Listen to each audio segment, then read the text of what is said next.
10. 11. Douze. Okay, then. I was doing it in French because I'm a pretentious piece of You are. Are we talking about Asheville in light of recent hurricane damage? Yes, that is correct. Because I was...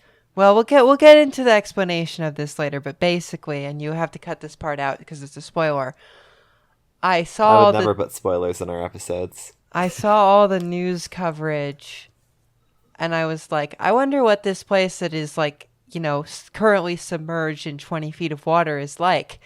And when so it's I not go on submerged in 20 feet of water? Exactly. And so I go on Google Maps and I'm like, wow, this is actually quite charming. I wonder if they have a bus system. And then it's like, oh, they do have a bus system, which is also quite interesting. Oh, maybe I should, make a short episode out of this, and then we can like plug relief efforts in the comments or something. Nerd alert. Yeah, that's a good idea. Based. Redline podcast All right. helping the community. Shocking. Never been done before. I mean, I'd laugh, but that's true. No, this is not true. We did get them to stop doing single car Sundays. And you can't tell me that didn't help the community. All right. You remember how miserable those were. I can't prove that we are or aren't the cause, but we certainly contributed. I can prove it. I invented the term single car Sundays. Anyway. From the top. That's right. Welcome to the internet, live from a newly erected... A newly erected railroad service. Ooh, woo. What is this? The 7th Transcontinental Railroad or whatever? Welcome to the internet, live from a... I am having a stroke. Okay, Charlie Brown's parents. Oh, yeah, true. Welcome to the internet, live from a newly electrified railroad somewhere in the American West. This is the Redline Podcast. I'm your host, quote, mountain solidarity enjoyer, unquote, Dunstan, and these are my co-hosts. Kyle, quote, Holland, close quote, Fielder, and... Why did you take my last name? Alex, quote... You are my father. Wait, how am I going to do this? Alex, quote... Dunstan, quote, Fielder? Well, that works. Today we are discussing the underrated urbanism of Asheville, North Carolina, one of the cities most affected by the recent Hurricane Helene. All this after the news. And I must tell you how difficult it is for me to say Asheville like it's said instead of how I thought it was said for like 3 days, which is Asheville. I don't know why you would think that. It says Asheville. Well, it's the same reason I thought it was Fruit Volley, I guess. Yeah, is this just like the French catching up to you? Or is it the skill issue you had all along? It could honestly be like a French thing of me being used to like pronouncing words wrong, and now I just want to do it with normal place names as well. Interesting concept. Do. SEPTA is joining the throng of agencies purchasing new fare gates this week. SEPTA's board of directors has just approved an order for more than 100 new full-length fare gates, which will be part of an ongoing effort to fight fare evasion.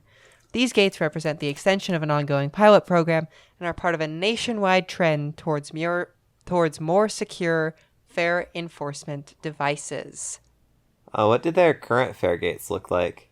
They're like the classic turnstile, I think. Oh, with the classic shimmy. Yeah, I think... The point being they are quite easy to evade, is my understanding. Okay, are these the same model of full-length ones that BART and New York Subway and whoever the hell else are using? No, they look a little different in the picture I was looking at on the computer. All right. So, Alex, you're saying? I was going to ask the exact same question you did. So wow. Great Telepathy. minds here on the Redline Podcast. I will say, having, sort of... Look, we all know that the new fare gates that everyone is installing have two separate purposes, right? Purpose one being to make people pay fare.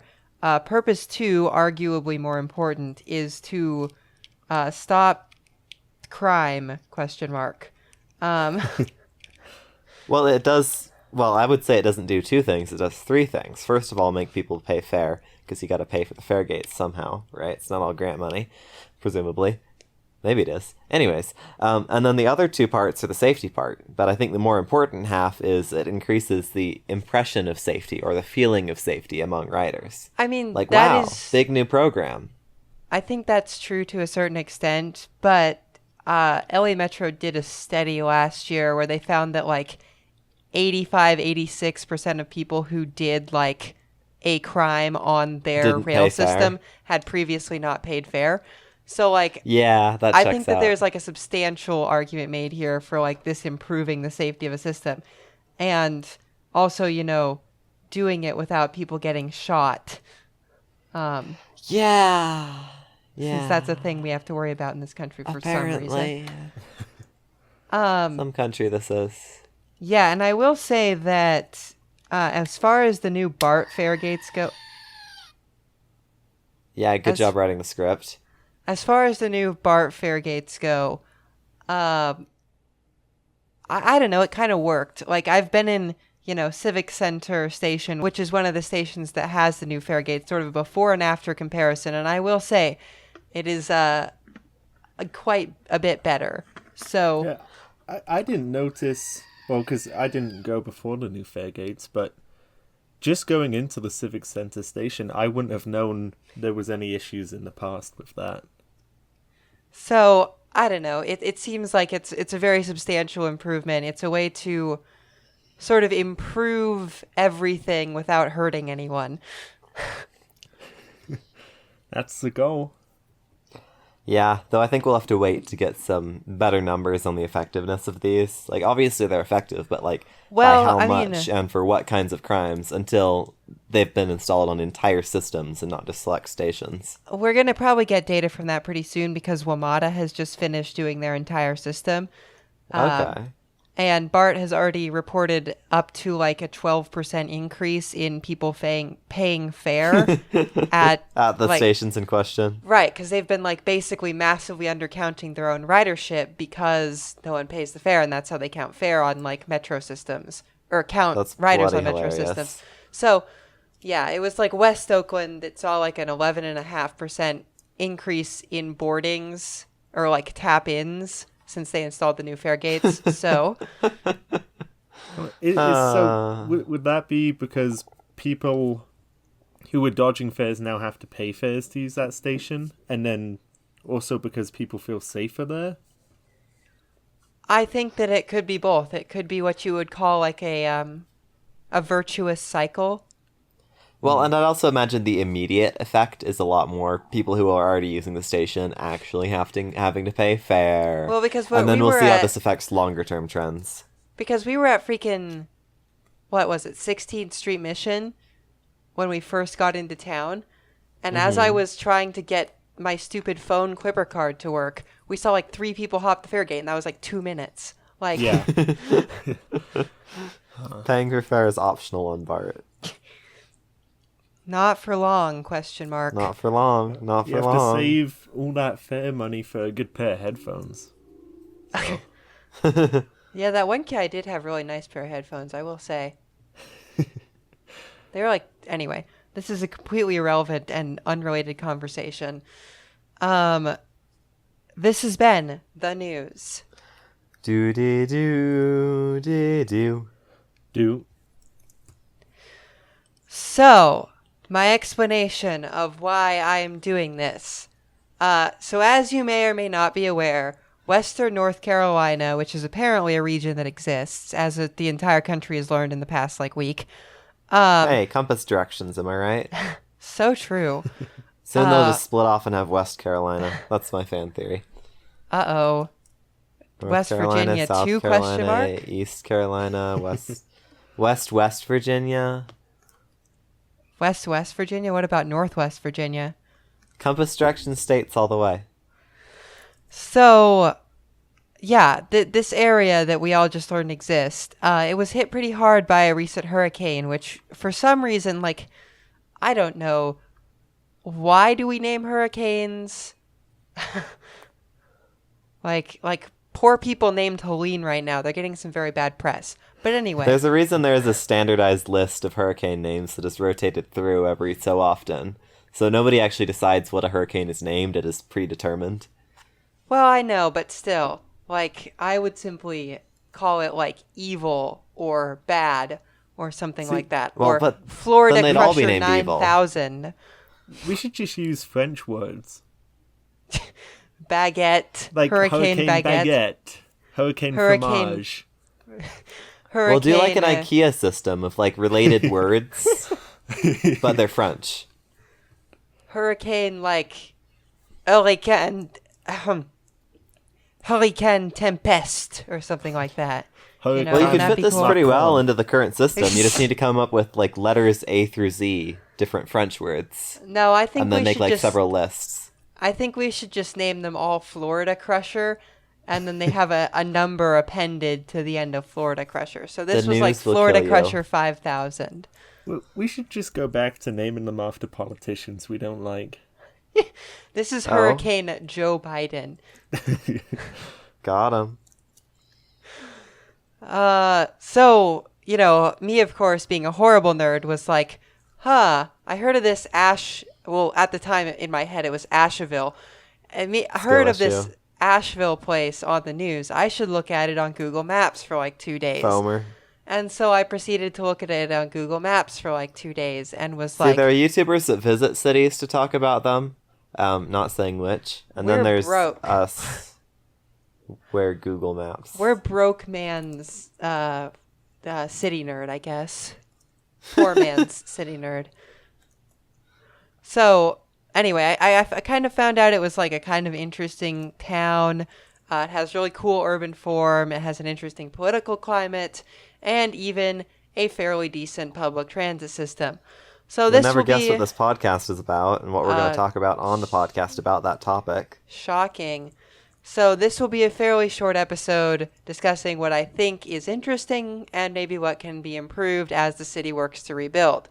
Joe Biden, give them lots of money. That's all I have to say. Submarine? Question mark. You what? Submarine? Question mark. I don't think they're going to need a submarine in a couple days. Oh, that's good. Hopefully all that water will like go back into the ocean where it belongs. I hope so. So, in the city of Asheville, also known as Fruit Valley, there are about 95 to 100,000 people, with something like 350,000 in the metro area. So we're talking like middle-sized city here. This is not New York. It's also not Morgantown. So, you know, obviously no subway, no streetcar, probably not the greatest bus system in the universe, but I think people overlook this size bracket of city a lot. We like to talk about kind of really large cities, so, you know, like Indianapolis and up, and then very small towns with sort of exceptional transit, like, you know, the aforementioned Morgantown. But this is, well, right, I mean, because, you know, small cities with good urbanism are like a dime a dozen, and so are large cities. But Well, and also this size bracket is kind of a foreign concept to us as Utahns and Idahoans. right, because This is kind of like everyone a has to live East in Coast one place. continuous population thing that happens. Not like a desert, everybody lives in either one metro or towns of like 1,000 people or St. George thing. This is true. I didn't think about that, but like we don't really have like proper mid-sized metro areas here. We have like large No. ones, and then just like dirt. And St. George. And well, same thing. So, what you'll first notice if you were to like, you know, be, I don't know, a velocity. What was that? Sorry about that. Oh, okay. So, Is your what fire you'll alarm going off or something? My phone alarm. Your phone fire alarm? Your phone's on fire? My woke alarm. I have to wake Your up. woke alarm? It's time to wake up. It was all a dream. stay We're doing woke, movie kids. tropes, but in a podcast. Stay woke. Stay woke, go broke. So if you were to fly your, single engine, very likely to crash aircraft over the city of Asheville, North Nerd. Carolina, You what wish you you would were doing first, that right now. I do wish that, but I do. It's very expensive though. But the first thing you would notice is kind of like the very interesting geographic layout of this town, because it's in Appalachia, which normally I'm going to call fake mountains, but this time I'll allow them to be real mountains in sort of sympathy with the people who live there. Pretty sure those are just objectively real mountains. What are they, like 6,000 feet tall? That is not a mountain in my book. But anyway, It's the East Coast. Give them a break. I am giving them a break this time because they have a big flood, and I feel bad for them. So, And otherwise, what? They're fake mountains? correct. Okay, hater. But You can keep on losing. the thing about the Appalachians is that despite their fakeness, they are very like rugged in their own way, and that there's like a lot of like, they call them haulers, right? Like narrow valleys. And so cities in Appalachia have to kind of conform to these narrow valleys and like do weird stuff. It's why the Morgantown PRT exists, right? Because the entire city is just one like 3-block wide line. That's not quite as true here, but if you look at it, it looks kind of like a bowl of spaghetti, like spilling out into all of the like narrow valleys around it, which I think Kind of cool on the map, like this boundary. I know. And unlike the usual reason that boundaries look like that, it's not because of like evil annexation politics. It's because geography. It's because also, geography. it's Appalachian, not Appalachian. I just looked it up. Okay. Says I the will Cambridge continue. Dictionary. I don't know. Cambridge Dictionary, I've always heard it said Appalachian. I always thought it was Appalachian. Maybe that's like the British way of saying it. No, This the British way is sounds- apparently Appalachian, according to the Cambridge Dictionary. Appalachian instead of Appalachian. Appalachian. I know, Appalachian. Appalachian just sounds way cooler. But Okay. leave a comment. Oh, Leave according to a a different comment getting website. mad at us. According to a different website, both are okay. Woke, trademark. Anyways, continue. So this makes for sort of necessarily a very interesting bus system, but we will get to that later. So, in terms of urbanism, time to pull up the Google Maps, lads. So, downtown is kind of just like really fantastic, especially for a city of this size. It's kind of like truly a classic of Appalachian urbanism. There are some great old skyscrapers. There's like They have skyscrapers. they do. I think their tallest building is like, well, it's not skyscrapers in the technical sense, but tall buildings. Logan could never. True. No. They even have like a really funny looking municipal skyscraper, which is their city hall. Very fun. Not as cool as our municipal castle, but I'll take it. I don't know. I kind of prefer the Ogden Municipal Skyscraper to the Municipal Castle in some ways. But is it as defensible? I think it might be more defensible. I don't know if either of them is very defensible, given that they both have glass doors. Oh, yeah. So, yeah, and then it seems like there's like a lot going on downtown. Like there's just a lot of like shops and stores and things. And if you go on Street View, there's like people walking around, which in most mid-sized cities, if you look at their downtown, it's just like, a couple cars and a mostly empty street. And that doesn't seem to be the case here. And then also like not a ton of surface parking. Weird. Like I think Salt Lake probably has a lot worse like surface parking than Asheville. I could believe it.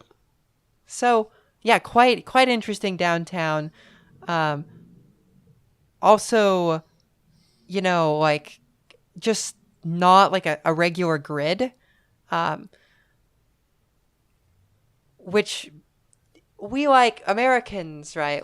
In our nature, we sort of love our like geographically perfect downtown grid. Asheville doesn't have that. It has like an almost more like European or Bostonian street layout with some kind of like weird intersections and alleys and things. And I think that in a lot of ways that creates like a more pedestrian, inviting sort of downtown area. So that's something interesting as well. Pretty cool. And it seems the explanation of both this and the, a large ratio of goodness to parking can easily be explained by how old it is. It's been around in some form since 1540 and was settled by the white people in 1784. Yes, this is true. Thank you, history man. Wikipedia. Wikipedia man. History man. Also, apparently, they have a minor league baseball team. So, something Jeez. else that they have on Salt Lake. Oh, yeah. Well, no, we have a minor league, don't we? No, we lost it to Daybreak. Which is not in Salt Lake. Wait, did that happen already? Yeah. Oh, wait, no, I've been that's gone next season. Okay, I was going to Next say, I've season. been gone for a long time. Next season. I don't know why. I still don't understand. I mean, I know it's a real estate thing, but still. It's, because the owner of the team owns Daybreak. So, yes, it's a real estate thing. Still annoying, though. True. We're going to have to rename a whole neighborhood because of this, but that's beside the point. We'll rename it 5/1 after they build some on the ballpark site. Oh, so true, which is what they will build on the ballpark site, because we couldn't possibly build anything taller next to a train station that has trains every 5 minutes. My precious form-based urban code. We can't have the building be too big. I do not believe in urban zoning anymore. I am radicalized on this subject. Yeah, but anyway. well, baby steps. So it also seems to have some great urban neighborhoods outside of downtown, kind of a lot of like streetcar suburban fabric on major thoroughfares. There's this one particular street, the name of which I cannot remember at the moment, but it's like really squiggly and just kind of like lined with old commercial buildings. And it's like, oh, this was definitely a streetcar line at some point. In the south of the city, there's also a neighborhood which was formerly a village called Biltmore Village that appears to have been built by a descendant of Cornelius Vanderbilt with some really good urbanism. It was a company town, and he apparently also built an entire cathedral for it. Wild. Based. Also, the headquarters of a National Conspiracy Theory magazine is in there somewhere. And I would like to note that I think rich people used to spend their money better than they do now. Yeah, true. Objectively. Like building like cute streetcar suburbs based, building like, I don't know, super yacht. Boring. Building cathedral. Objectively cool. Very cool. Yeah. Oh, also streetcars, electric streetcars, 1889 to 1934. Yes, when they were replaced by buses. Somebody is on the Wikipedia article. Uh-huh. Where else am I going to get all these important dates? I'm glad you're bringing these up because I had no intention of bringing up streetcars because, well, other than like being like there were streetcars, because we have told the same story like 40 different times on this podcast. So no need to tell it again. Listen No. to all of our other episodes to hear it, viewers. I guarantee it differs in almost zero ways from the story of Asheville streetcars. But you'll have to check all of the episodes to find out. Isn't that a great call to action? That's fantastic. Da-da-da-da-da. Or you could check out episode 3. What is it, like streetcars something or another? Let me check our website where all our episodes are listed. Huh, shocking. Yeah, Website episode is- 3 is streetcars. Yeah, so Website listen is to episode 3. trlpod.com. trlpod.com/shop. It's it's That's not it. Don't go there. shop.trlpod.com. Oh, give us your money, communists. So other interesting neighborhoods is the River Arts District, which I think is fairly self-explanatory. It is next to a river, and there are a lot of like arts things there. Based. And then just to the north of downtown, kind of on the other side of the downtown freeway, womp womp, is also like a fairly good-looking kind of urban neighborhood. So, I mean, you know, obviously it has its fair share of car-dependent sprawl. It even has a city center freeway, as we discussed. But for a city of its size, there is a surprising amount of really good and interesting urban spaces, as well as a large number of people living downtown. I would strongly recommend a good pop around on Google Maps. Obviously, not terribly dense, but it is a mid-sized town. And biking isn't great, but I did manage to find one attempt at a parking protected bike lane. So, somebody's trying stuff at least. Which brings us to the bus system, which is simultaneously one of the most interesting and most deranged bus systems I've ever seen in my life. I can see it has a lot of routes, which is a good start. It does have a lot of routes. It has a lot of routes for this size of city. Should be noted that the city runs its own public transportation, so there's no separate authority. So I think most of the routes run almost exclusively within Asheville. Not to the adjoining suburbs, as they would if there was a regional authority. I think there's a couple, but it's not the majority, if that makes sense. So, fairly extensive bus system, pretty decent ridership, $1 fares, and a fun numbering system. So, all of the routes, and there's 18 or something of them. They all have unique colors. They all have, first of all, unique colors. And Gosh, second I of love all, this.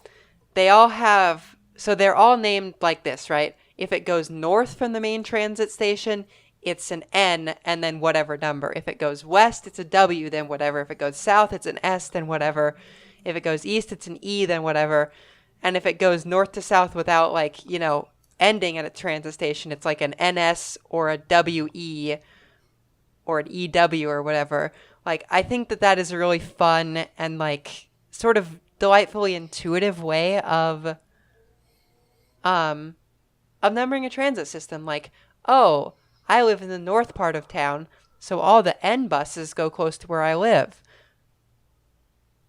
That's I like pretty that funny. A lot. That's way better than Connect has. I like the 18 unique colors. I think that's kind of the selling point for me. This was the thing I was most mad about with Boise's recent service changes, is that they went from having 20 different colors to a UTA style green and blue. Gross. I know, especially since they don't have that many routes. No, they really don't. There are only 20 unique colors if you're not colorblind. So what you'll notice if you look at the schedule of most of these bus routes is that, sort of unfortunately, most of them run either hourly or half hourly. But if you look at the map, it's not quite as bad as you'd think because of how many of these routes kind of run largely on the same corridors, right? There's this one kind of to the east of downtown where there's 4 different hourly bus routes that are presumably spaced out every 15 minutes. So for kind of the busiest section of each road, there's higher frequency, and then they kind of branch out to provide coverage service to larger areas. I think it's a very interesting and well thought out way to utilize your service resources to have the highest frequency possible on high demand corridors and also serve everywhere. Cool. So you'll notice a lot of these corridors with 3 to even 4 different bus routes that run along the same area.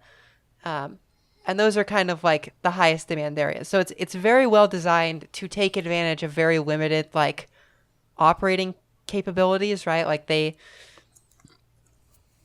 only have 5 to 7 million operating dollars per year, and they think they use... Ooh, that's tiny. And I think they use 19 vehicles in peak operation. Jeez. How?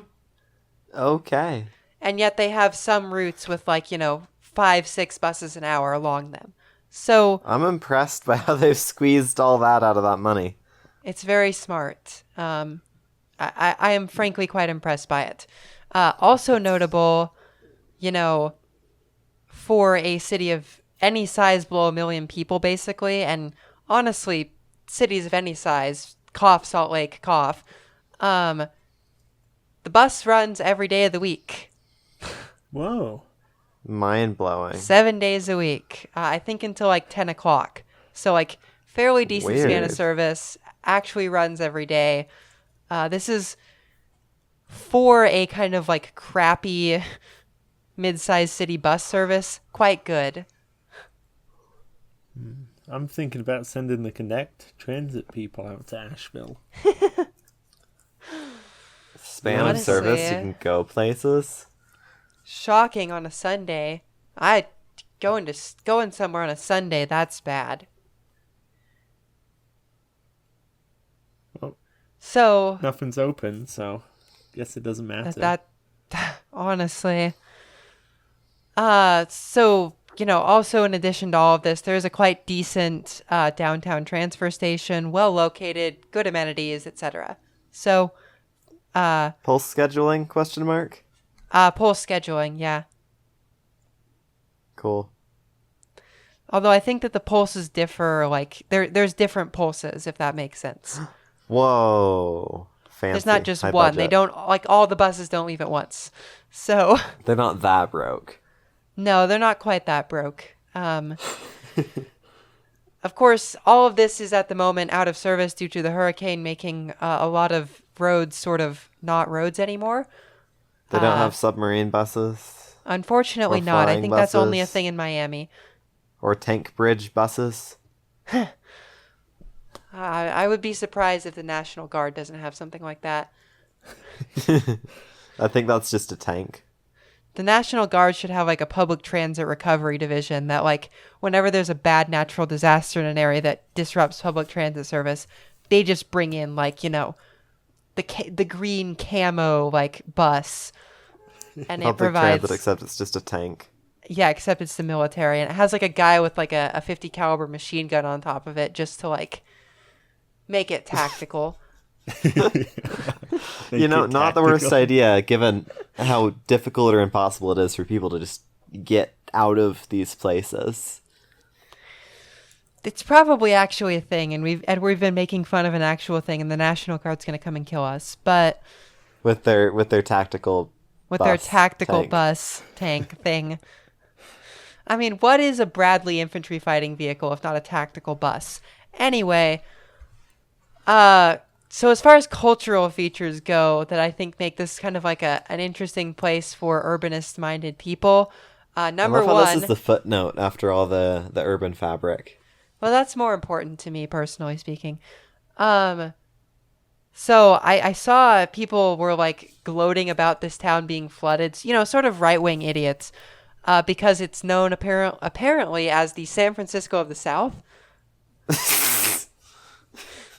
So, I mean, personally, I think that would be more like, I don't know, Miami or New Orleans, but I think they mean this in a cultural sense and that it's quite like a progressive political and social culture, if that makes sense. And that is evil in the same way that San Francisco is evil and full of crime and It's evil. true. See our next 4 videos.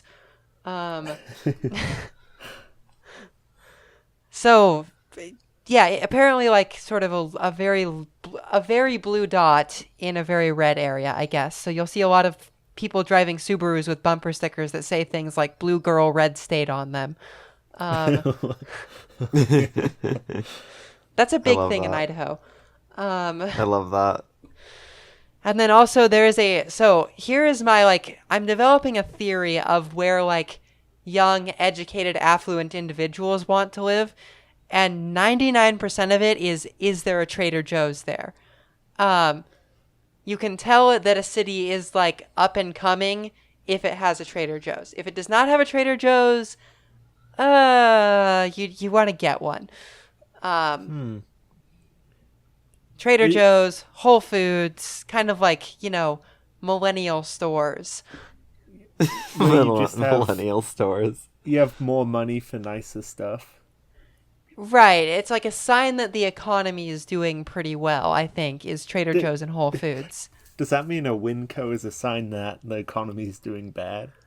No, I A don't Winco think is the so. sign you're on the West Coast. A Winco's a sign is that you're in the Northwest, yeah. Or a college town? Yeah, true. Also sort of these indicators of this being a place that is growing and has a good economy and lots of young people are being there is weirdly named but expensive hotels, check. The tallest building in Asheville is a weirdly named expensive hotel. It's not the yeah. Salesforce Hotel, is it? It is not the Salesforce Hotel. This is why San Francisco is shrinking at the moment, because they do not have a weirdly named expensive hotel. They should try that. They should turn the Transamerica Pyramid into a hotel. Oh, they should totally do that. Cool. I would pay any amount of money to stay in the Transamerica Hotel. I would too, I think.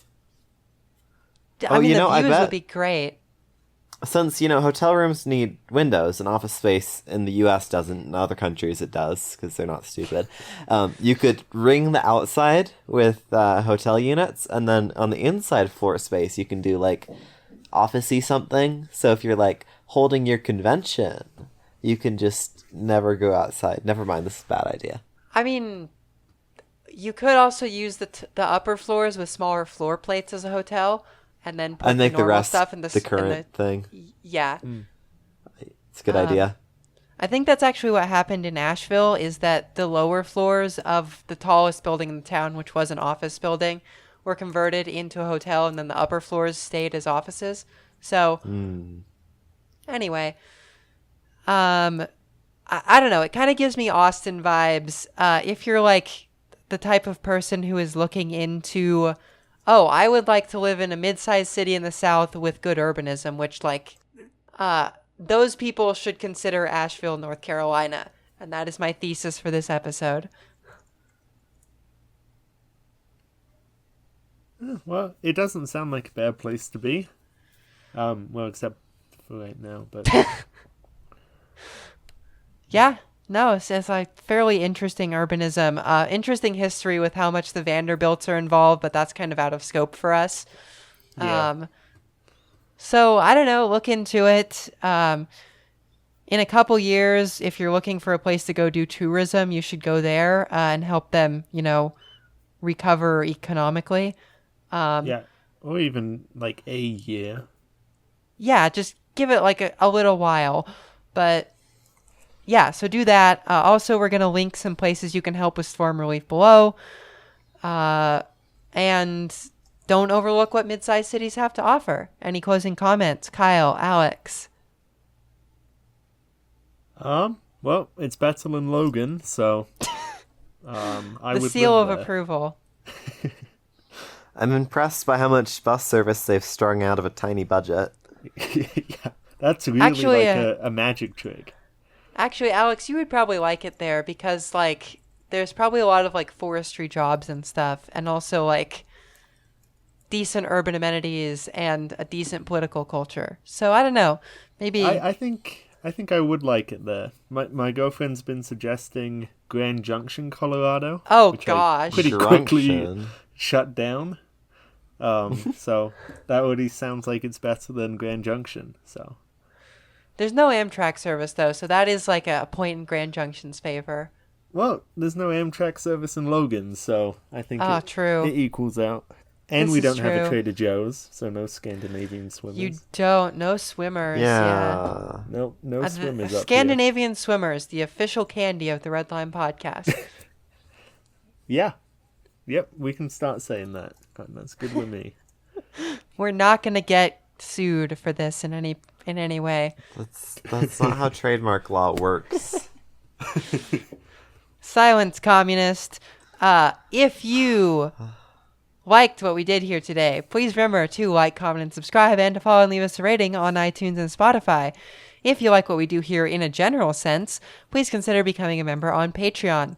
Patrons get early access to all of our regular content, as well as exclusive episodes and occasional merch drops. Speaking of patrons... Oh, also, the Red Line podcast has a Twitch now, so go follow that. We do. Oh yeah, are you streaming We do. City Skylines on the second channel I now? have decided I would like to play video games and then judge them based on urbanism, and I think that would be fun to do on stream. Sweet. All right. I look forward to seeing the second channel explode. I don't know about that. Yeah, well, worth a shot.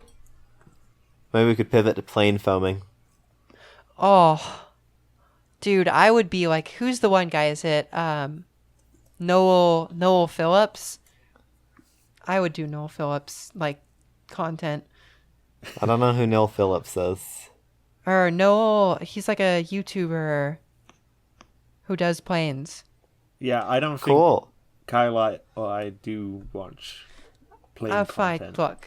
look. Well, I did actually get a telephoto lens for my camera, mostly for train filming. So if you want to go plane spotting, we can go plane spotting and make a second channel video out of it. He's an award-winning aviation and travel blogger. You're slowly going to get into bird photography, Kyle. It's inevitable. What If is you brought the lens? what is Yeah. an airplane but a human bird? Okay, philosopher. At Socrates. front They call me Plato the way I am very profound. Plato Dunstan. Broke Plato. At front runner tier, but it goes to Asheville, North Carolina for some reason.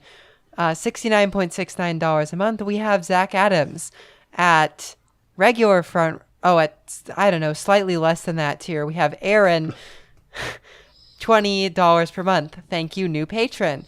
At regular frontrunner tier, $10 a month, we have Curtis Herring, Devin Zander, Phobos2390, and Tony Stunts.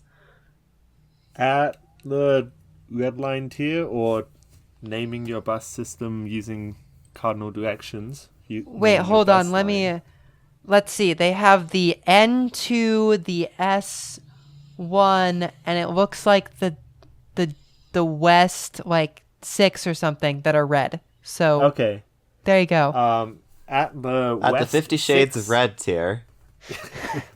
$5 a month, we have Brian Smith, Christopher Whaley, DJ Hi, Will.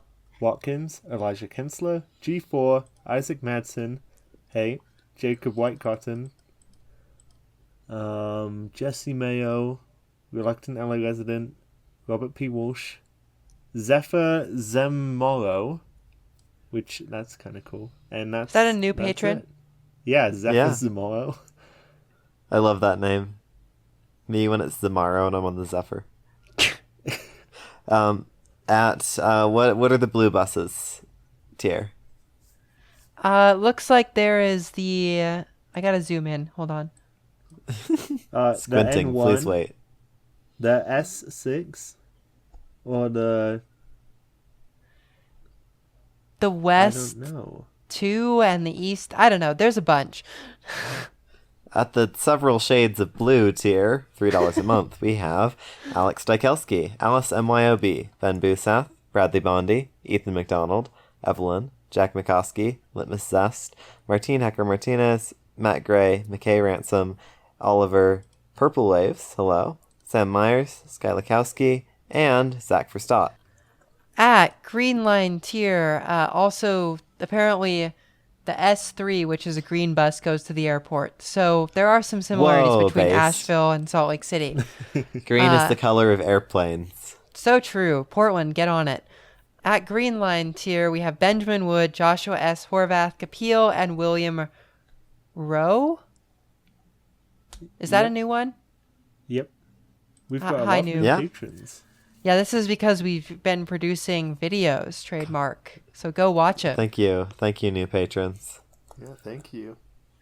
Anything else for the episode? That's all, folks. Da-na-na-na. I thought you were going Cute. to do Looney Tunes. I don't know how to do Looney Tunes. Yeah, Thank you. Thanks, Alex. That was a great way to end the episode. Yeah. Discord Oh, makes also- it sound like it's on a scratchy record. When are we making the NIMBY Hell song, Alex? I don't know. We'll have to write it first. Yeah, I keep forgetting about that. we gotta get on that because I think that would be a hit. You think so? Yeah, good script. I do.